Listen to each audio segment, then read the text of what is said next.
Si tu n'investis pas sur toi, ça veut dire que tu n'es pas un projet. Si tu n'es pas un projet, ça veut dire que tu es forcément le projet de quelqu'un d'autre ou tu sers le projet de quelqu'un d'autre. Donc, en d'autres mots, si toi, tu n'es pas dédié à développer la propre direction de où tu t'en vas, ça veut dire que tu vas embarquer dans les traces ou dans le système ou dans le sillon de quelqu'un d'autre et tu vas te réfugier dans quelque chose d'autre qui est en mouvement. Donc, il n'y a pas 10 000 alternatives. C'est soit que toi, tu décides de prendre les rênes de ta propre vie et de travailler à avancer, ou tu vas t'intégrer au projet de quelqu'un d'autre.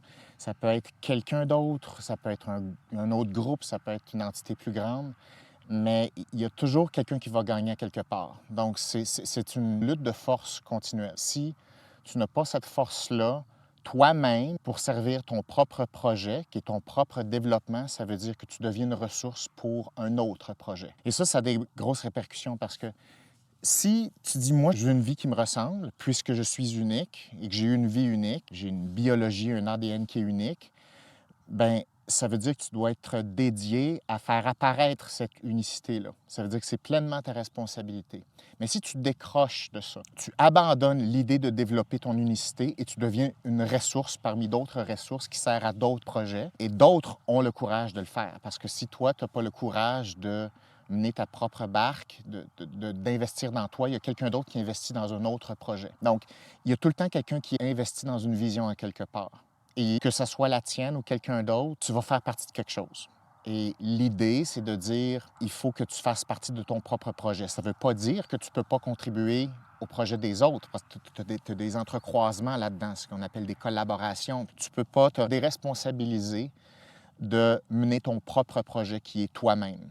Donc ça veut dire l'investissement de base, ça doit être toi. La deuxième conséquence qui est un peu dérivée de ça, c'est la dépendance. C'est que si tu n'investis pas sur toi, tu n'es pas en mouvement. Tu n'injectes pas, je dirais, une molécule énergétique unique à tes besoins et par conséquent, tu souffres de faim, si je peux dire. Tu souffres de faim spirituellement, psychologiquement, émotionnellement, au niveau du sens.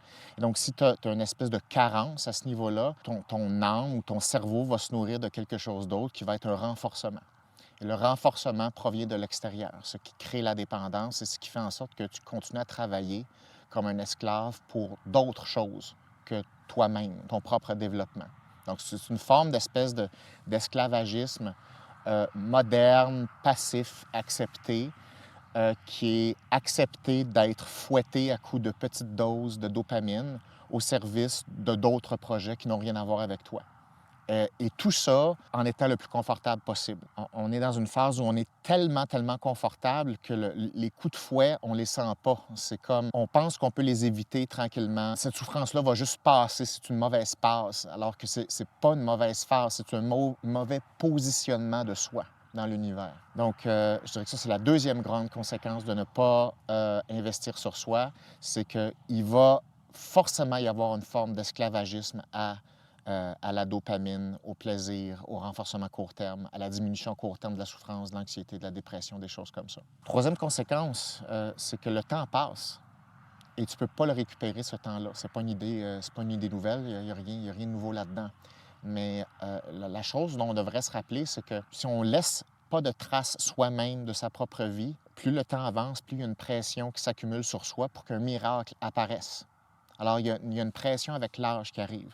Quand tu es jeune, quand tu as 15 ans, 20 ans, 25 ans, jusqu'à même 30 ans, tu as plus de temps en avant de toi et ça te donne l'illusion que quelque chose peut se passer et que tu mérites quelque chose. Il y a comme une justice cosmique qui fait en sorte que les choses vont se rétablir et il y a quelque chose de bon pour toi qui va arriver, alors qu'il n'y a vraiment rien de ça. C'est une histoire, c'est un mythe qu'on se fait, qui est une forme d'évitement. Et plus le temps passe, plus on s'aperçoit que non.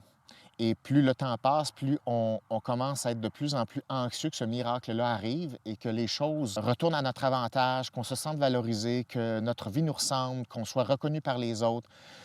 Tous ces petits espoirs-là commencent à s'accumuler avec le temps, ce qui fait en sorte qu'on vieillit mal. On vieillit de façon de plus en plus anxieuse, on est de plus en plus aigri envers le monde, on est déçu de soi. Et comme le temps, on ne peut pas revenir en arrière, ça veut dire qu'on ne peut pas vraiment être déçu de soi longtemps, parce que si on accepte ça, ça veut dire qu'il faut remettre en question notre existence, ce qui serait la pire chose au monde, puisque c'est passé. Donc, on revient dans une espèce d'implosion, de contradiction où on essaie de regarder en avant, mais on aimerait ça que les choses se passent différemment. Mais pour que les choses se passent différemment, il faut s'admettre que les choses dans le passé, il y a des règles qui n'ont pas été respectées, il y a des responsabilités qui n'ont pas été prises. Donc, on est pris dans une espèce de tourment interne où on veut avancer, on sent que la vie avance, on sent que la vie passe, que le temps passe vite.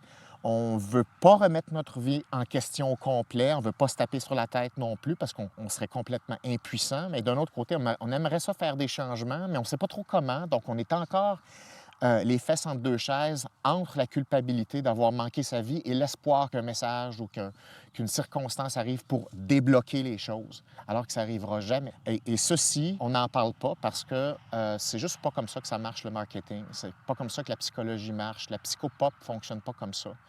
Et la psychologie du bien-être ne vend pas ça. Ça vend l'idée de bonheur, l'idée de se sentir bien, mais sans comprendre l'ensemble de l'existence humaine.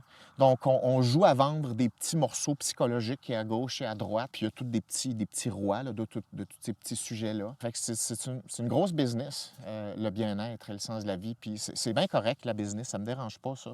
Mais c'est impossible de ne pas unifier ou de ne pas créer une vision qui est plus harmonisée de l'existence humaine, qui est aussi mystérieuse qu'il y a des règles qu'on connaît et il y a un début qu'on connaît et une fin qu'on connaît, c'est-à-dire la mort. Et dans cette plateforme-là, il y a des choses à mettre en place et c'est pas vrai qu'on n'en a aucune idée de ce qu'il faut faire. C'est pas vrai du tout.